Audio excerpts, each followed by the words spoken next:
much as we have great legends in this room here, and you're going to obviously hear some great music as well, but we like to counter that with some calls and getting some money. So please give out. I know you have some lovely We got giveaways. the telephone number for 212-491-4685. We have a 3 CD set from Allison Williams. And my God, Allison Williams. And you, Onaje, you all were just amazing together. That was magic. Yeah, that was the second time we've done that. That was she did moving. a show dedicated to Phyllis.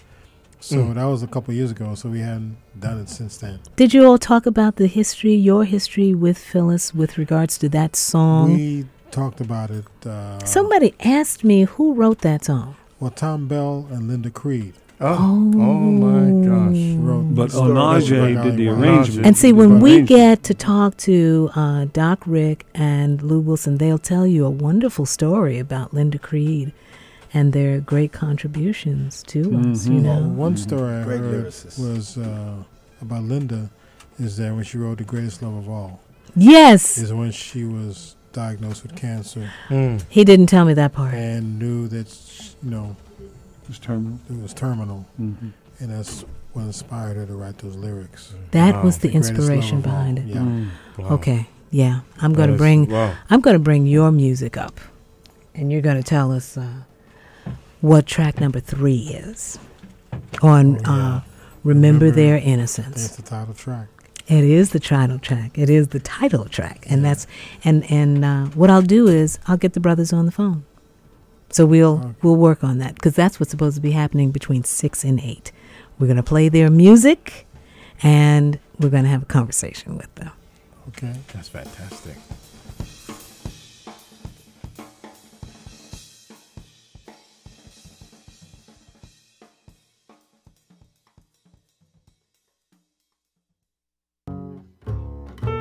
On Saturday, July 21st, from 6 a.m. to 8 p.m., the Gardens of Tranquility and Contemplation and First Light present a jazz and funk fundraiser. There will be celebrity guest hosts, live performances, and a special tribute to Mandrill and the Lowrider Band, the group formerly known as Whcr. That's Saturday, July 21st from 6 a.m. to 8 p.m.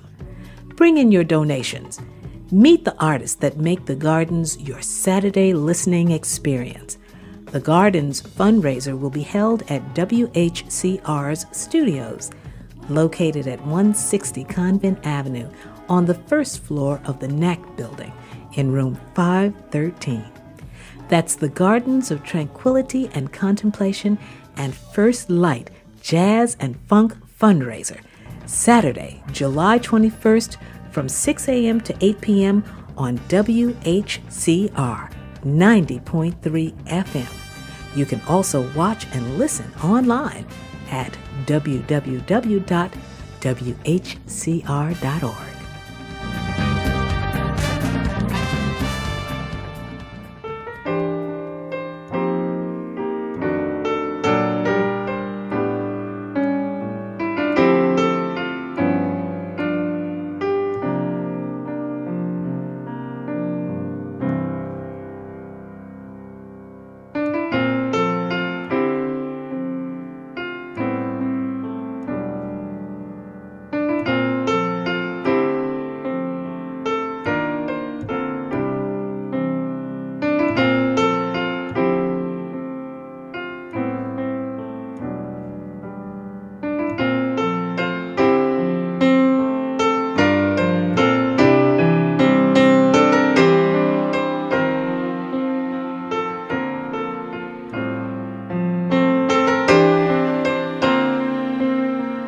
Mr. Onaje Allen Gums.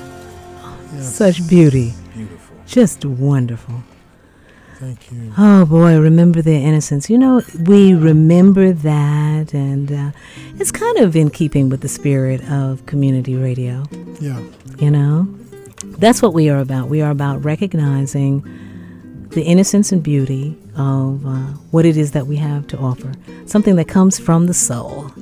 You know, it comes from way deep down. Right, Dalton? Oh, I know about going way deep down in the soul. I mean, but appreciating it and then beginning to promote it. Right. We have this glorious opportunity to promote something so innocent and good and pure as the music that we create. Mm-hmm. We just don't talk enough about it. We don't, we should be shouting to the heavens, but we do have a voice here. That's why it is the Village of Harlem. That's right. So that's why we're able to do some of the wonderful things that can be done in New York, at a big metropolis such as New York City, and still be able to have such great talent, even individual talent, and be able to come together as one, and then to be able to show that those expressions of great lyrical writing, to have great innocent music, yes, and then more than anything else, to have great kinship. It's like a family. You can't break up family. You just really can't break up family. Well, I think that's why we call ourselves the family. You know that? Onaje, you're a New Yorker. You're from Harlem. Born and raised.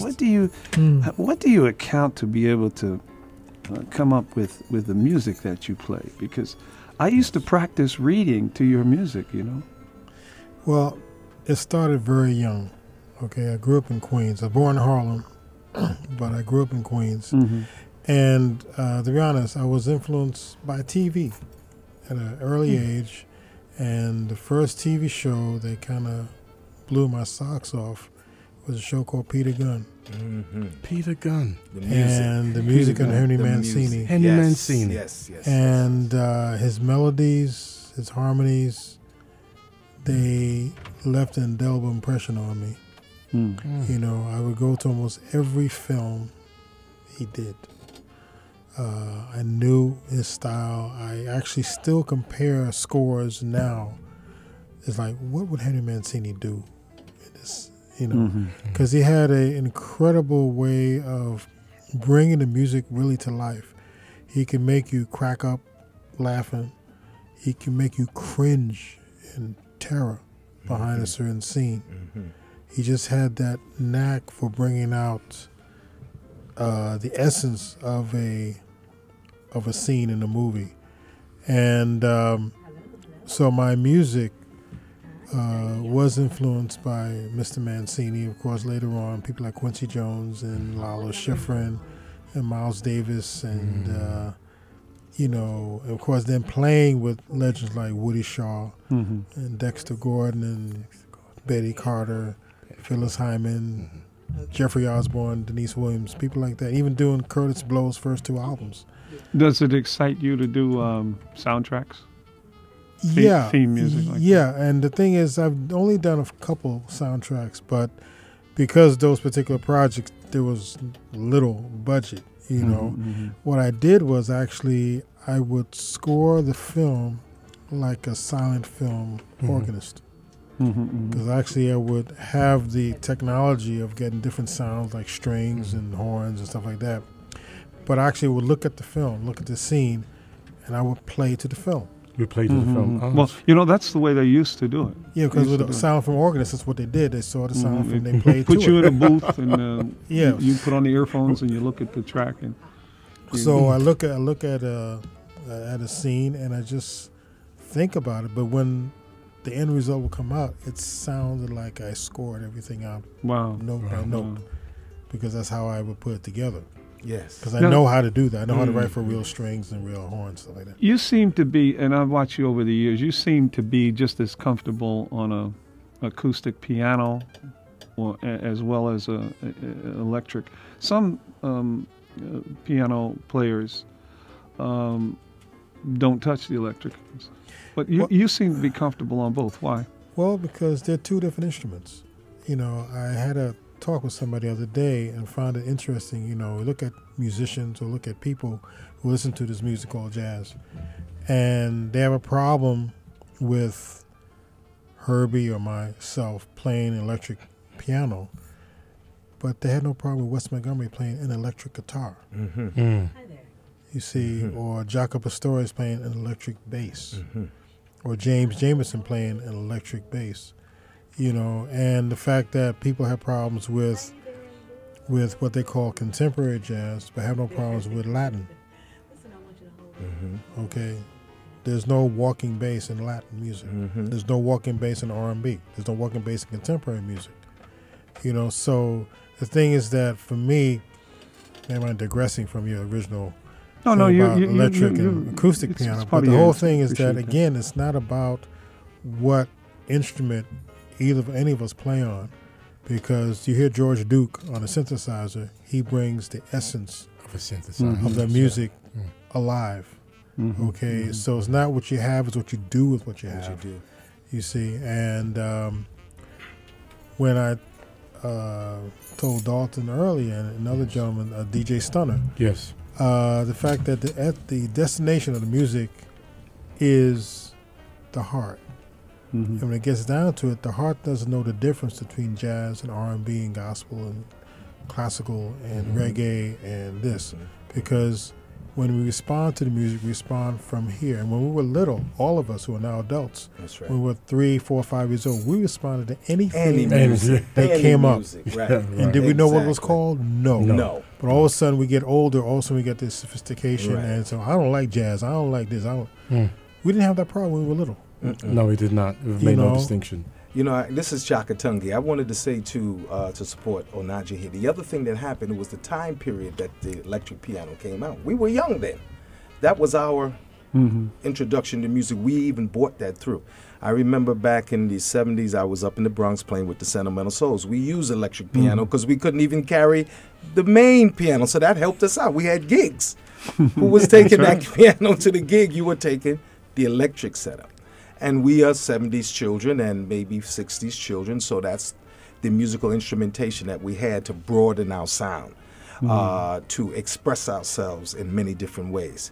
If you listen to it, you know, because it was a dichotomy from the old tradition, let's say from Basie up until Miles Davis, that people were using more acoustic instruments. The 70s came and rock and roll and so forth, electrification. So Yeah, Onaje, and I used to listen to yeah. Onaje's music. And as a keyboardist, you know, there were Exactly. different electronics that came in, like Like the the wah-wah DX7. pedal, like the wah-wah pedal, and Right. the Echoplex, which I fell in love with. I mean, Herbie was a master of that. Moog. And, you know, Moog, that you could yeah, add Moog. to the Fender Rhodes, which Right. was king of the 70s. King of the No, 70s. wait a minute. You had the DX. The DX7 came in the 80s, and the 80s. DX7 came in, I think, because, see, the Fender was big, and it was bulky, Yeah. and it was heavy. Somebody Okay, stole So my someone DX7. said, let's get something a little lighter. Can you tell me what the Fender is? Tell our WHR The, family. the Fender Rhodes. Fender Yeah, Rhodes. what was the Fender Rhodes? A Fender Rhodes is an electric piano that actually was started and invented by a man named Harry Rhodes as a therapeutic instrument for the servicemen that came back from the war.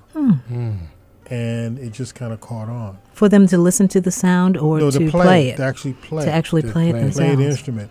Okay. Well, I got a couple of players on the telephone who are masters of many generations, several generations, and they are here to join us as we pay tribute to them and their mastery of the music and join the conversation that we're having. Excellent. Dr. Rick and Lou Wilson. Hey. Welcome, welcome. Hey, what's up? Hey guys, listening to a very, very, very beautiful conversation, man. Very, very, very interesting stuff. Yeah, conversation is interesting. We just call the tail end of it, and Yeah. it is interesting, but then also it's deep too. Thank you. Yeah, Thank very deep in the music and the instruments, and you know it represents a great deal of the music that you all created as mandrill. You know, that we celebrate here in the Gardens of Tranquility and Contemplation today in honor of your upcoming concert. Just one sidebar. I want to mention the fact that Shaka Tonga is with us on the line. And Shaka, I want you to say hello to Lou and Rick. Lou and Rick. When you see me, you're gonna say, "Wow, is that you?" I used to follow you all around New York all the time. I even played echo tone congas like you, Rick, Lou. And then you all would, remember those congas? Yeah, I still have mine, brother. You got your? I still got mine, red and white, red and white. Red and white, black and white. Man. That's right. Long. They're pretty long. The last time we saw each other actually was in Nashville, Tennessee, when I was a student there. Wow. And I was desperately trying to get you guys to interview, so I finally got Omar on our college radio station. So I'm glad to hear from you brothers, because you brought us a long way. I mean, I'm your student, and I'm still rocking, man. So I hope we get together soon. Oh, we should make that happen soon. And yes, sir. We appreciate the love. Speaking of Omar will be coming to join us at the Hollywood Ford Amphitheater on August 4th. He's coming all the way from Florida to join us on that show. So that's very interesting. Wow. You know, just a little caveat too. My first album for Christmas one year was The Fifth Dimension. So the next year, my uncle, he said, "Listen, do you want this Pimp Hat or do you want the Mandrill album?" So I said, "I think I want the Mandrill album. You can keep the Pimp Hat." That was your first album out, Mandrill. Wow, that's right. Very colorful face. Yes, on that album. Yes, sir. Yo, thank you for that. Hey, listen, thank you for that choice, brother. I couldn't do it. That choice. My mother would have whipped me. My mother would have beat me. What color was the hat? It was black with a pheasant type of crown on it. You know, it was looking good, but I wanted to hear the music. Hey, Lou. Beautiful, brother. Yeah. Thank you, man. Doc, this is Kenny Webb. Oh, hey, How you Kenny. doing? How are you? Yeah. What's up, baby? Yeah, very cool. Everything's well. I think that everybody here should hear the story we talked about the other day about how you got that name and had that mandrill as your logo for your group. I think that is a very funny story, and you have to say that. But first, let me just say our number here is 212-491-4685. 212-491-4685. Please call and make your pledge. And besides, we'd like to talk to you. Okay, you got to tell that story because it is really so funny, so unique, and it helps us to appreciate the group a little bit more. Well, the story goes something like this. To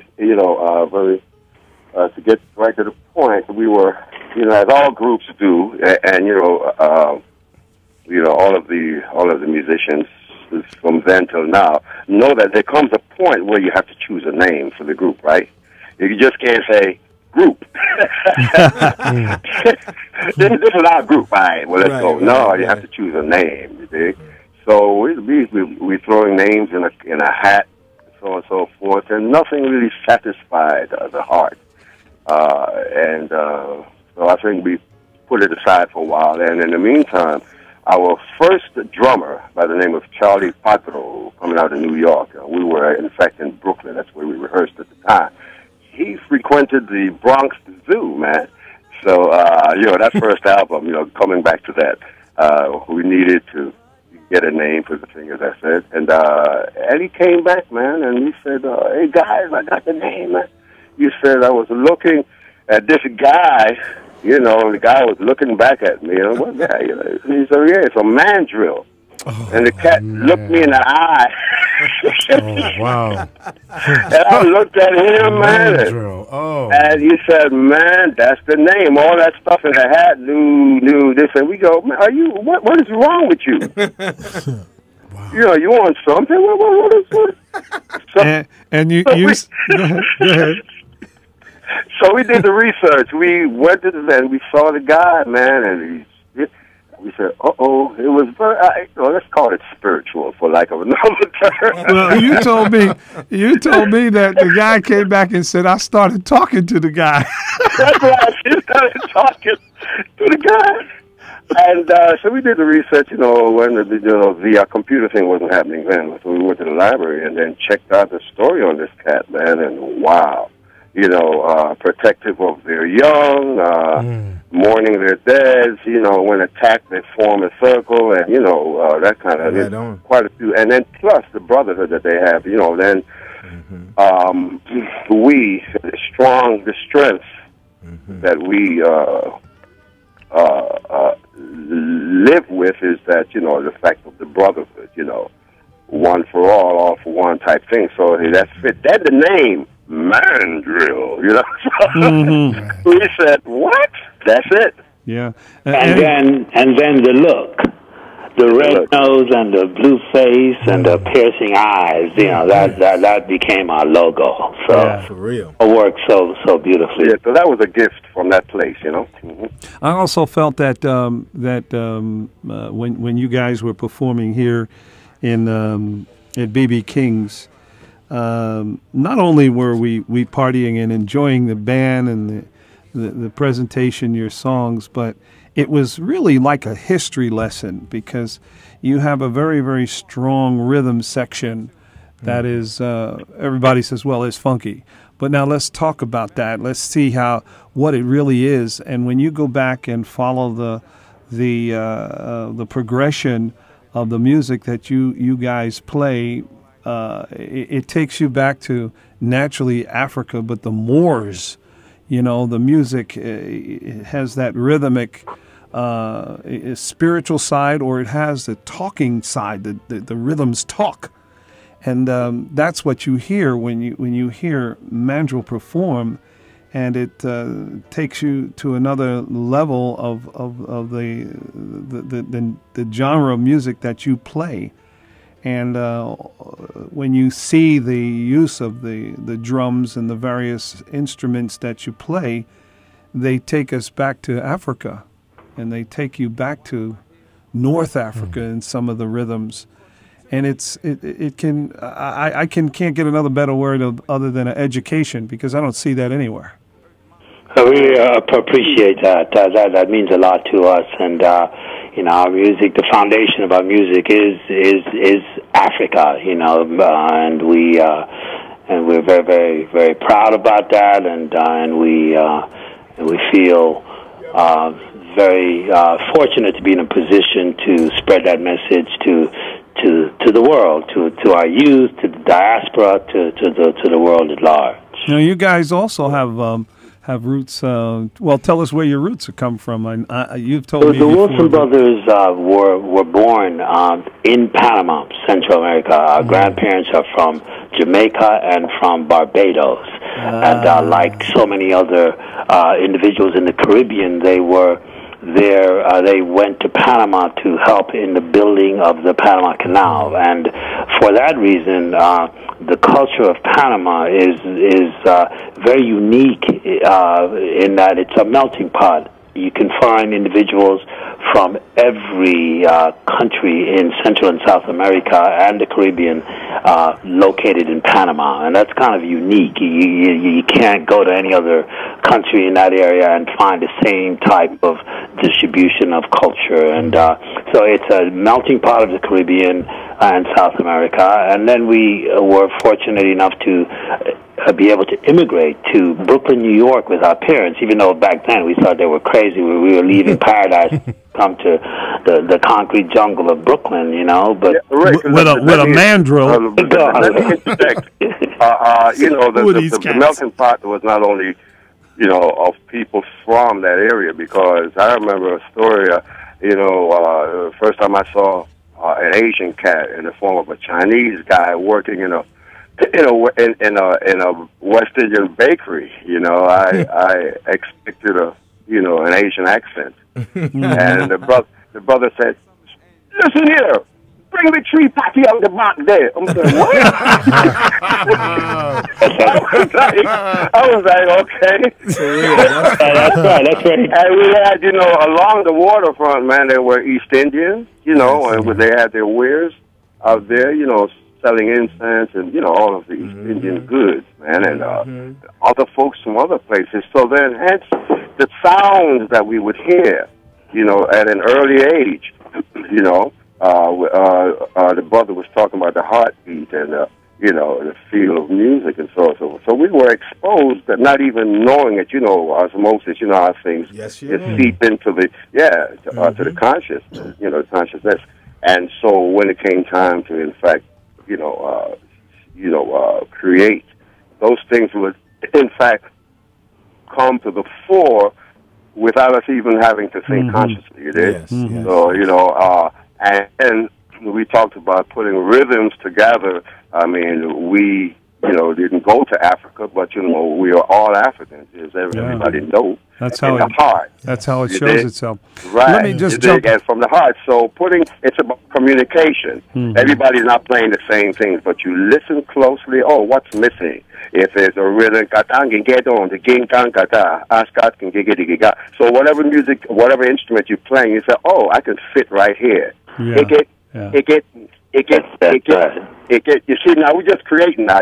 Exactly. You got to copyright that quick. There's space for me, Let me just jump in here. That. So that's how it happens, man. And, as the brother would know, I would say all of the musicians that have put things together over the years, that's key. Listening and then communicating, yes? And the beautiful aspect of that, just to add to that, Lou, is that as brothers, the other unique thing about Mandrill is that with the four Wilson brothers, we have been doing that from childhood. We've been jamming on the beaches in Panama back in the day, putting our elements together to create, a